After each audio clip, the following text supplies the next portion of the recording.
Don't sacrifice who you could be for who you are, which means if you have to choose to transform in a positive direction or maintain your current position, then it's better to transform in a positive direction. Who are you? You're the thing that transforms who you are. But on top of that, you're the thing that transforms who you are. You are the thing that is, and you're the thing that becomes. And you should put the thing that becomes at a higher place than the thing that is. That means you also have to allow yourself to shake off those things about you that you might be pathologically attached to, habits and people, for that matter, ways of thinking, all of those things. You have to allow yourself to shake those off, and that's more like a burning. And you might say, well, I don't know what I should leave behind, and the answer to that is that's a lie. You know some of the things that you should leave behind. All you have to do is ask yourself. You'll come up with a list instantly of 100 stupid things that you're doing that you know you could stop doing. Some of them maybe you don't know you could stop doing. It's like, well, fine, leave those alone for now. But there's a bunch of things you perfectly know well that you could stop doing that would improve your life. Everything that makes you anxious or everything that makes you upset is the same as every other thing that's ever made you upset. All those things that have made you upset that you've never dealt with, they're all laying down there at the bottom of your nasty little soul, waiting to pop themselves up in some random utterance, right? And so then you go in there at your peril, because if you're the person who pokes around in that, then you're going to get blasted with all of that stuff. It's going to come out like almost uncontrollably. And then you can sort it out. What's behind the game you're playing? And the answer to that is all the world that you're ignoring. Always. You're trying to do well in a class, and you get a bad grade. Why did I get this C-? What is it? The answer is, you don't know. Do you not know what you thought you knew? Are you not who you think you are? Do you not work hard enough? Are your values not organized properly? Do you misuse your time? Are you in the wrong field? Is the way you're construing your life completely inappropriate? Are you acting out what your parents wanted you to do and you're pissed off about it, so you're only running at 40% to spite them, despite the fact that they're paying $25,000 a year for your education?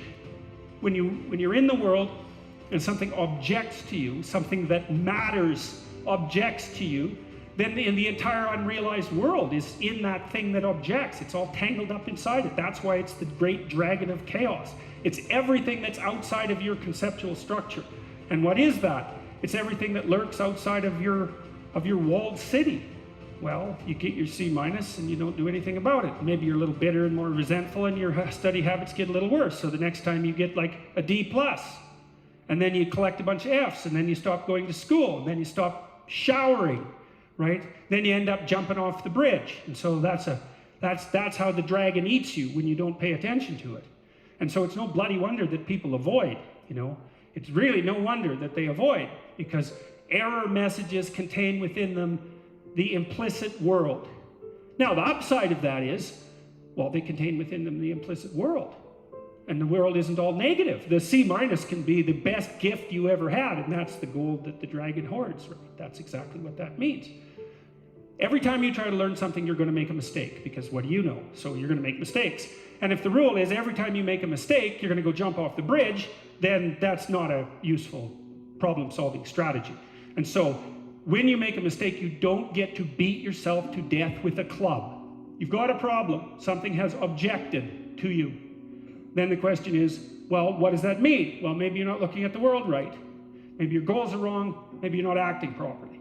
It's okay. So the question that arises when an obstacle emerges is, which part of this structure needs attention? And the first answer can't be all of it, right? Because there's a piece that's broken somewhere, and then you might think, well, let's assume it's a little piece to begin with. That's the right mechanism.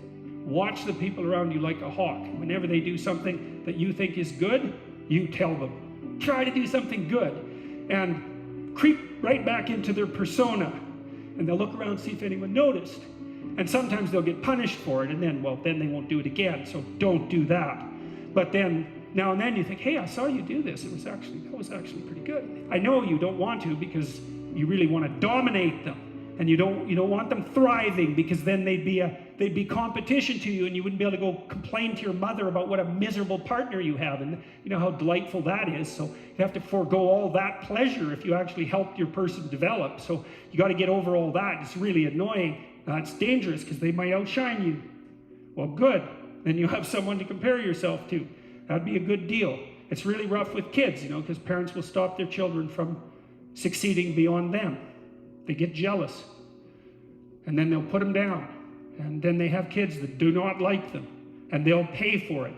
If you aren't suffering from self-imposed misery, and you're only suffering from inescapable misery, maybe you could handle that, and you could survive, you could bear it, and even maybe without becoming irredeemably corrupt. So the goal would be, well, yeah, life is a rat's nest of miseries, and maybe it has no ultimate meaning. We could say that if we're feeling particularly pessimistic, but it still leaves one question open, which is, if you didn't do everything you could to make it worse, how good could you make it be? And the least answer is, well, it could be tragedy, but maybe not hell.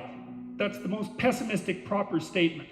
The worst case outcome, in the worst of all possible worlds, is that your life could be tragic, but not hell. You're at your mother's deathbed, and all you and all your idiot siblings are arguing. Well, that's the difference between tragedy and hell. You walk away from a situation like that, sick of yourself and sick of everything else too. And it's often the case that tragic circumstances bring out the dragons, because the stress is high and all those things that people haven't dealt with. They don't have the energy to repress, and all the bitterness comes pouring forward. If you were all gathered around the bed of someone close who was dying, could you manage it? And if the answer is no, it's like, well, put your life together, because it's going to happen. And you should be the person who's there that can do it, and do it properly. And then maybe you'd find that it isn't the sort of thing that will undermine your faith in life itself. You don't want to be the thing that clings so desperately to the raft that you can't let go when someone comes to rescue you, right? You don't want to be that. So then you think, well, exactly what are you? You're not the chaos, you're not the plan. Maybe you're the thing that confronts the obstacle. And then when you know even further that the obstacle is not only an obstacle, but opportunity itself, are you so sure that this is a problem? Is that the only way that you can look at it?